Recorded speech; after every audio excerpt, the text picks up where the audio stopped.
18 May way dhowdahay way soo socotaa waa ogtiin saxaafadda dawladda iyo saxaafadda madaxa bannaan ee dalkana waxay ku leeyihiin kaalin muhiim ah waxay ku leeyihiin kaalin muuqata oo aan qarsoomaynin waxaynu u baahannahay inta fitradda ka hadhay 18 May inaynu miisaanka saarno tu madax bannaan iyo tu dawladeedba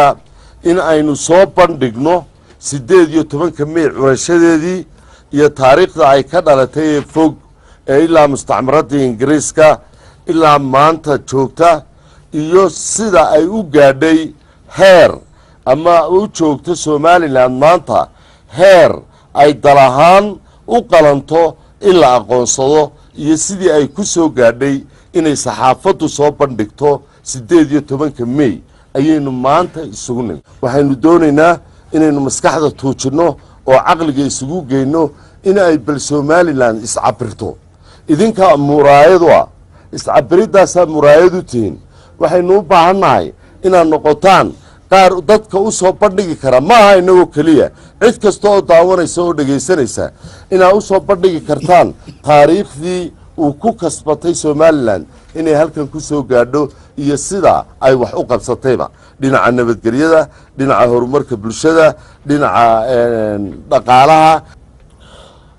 waxaan doonayaa kale oo aan ku dardaarmaya saxaafadda dawladda iyo madaxa bannaanba had iyo jeer inaynu isku dayno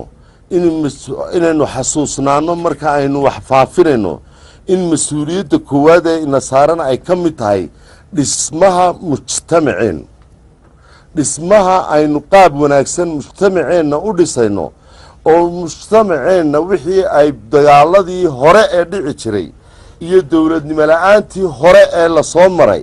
ay ka dhintay dhismaha mujtamaca wixii ay dhaqan ahaan ka dhintay inaynu dib u kabno ayaynu isku dayaynaa in fiican oo badanna waynu qabanay inta dambena inaynu qabanaa baynu u baahannahay oo aynu mar walba wax qorayno ama aynu wax faafinayno idaacad iyo TV iyo jariidadba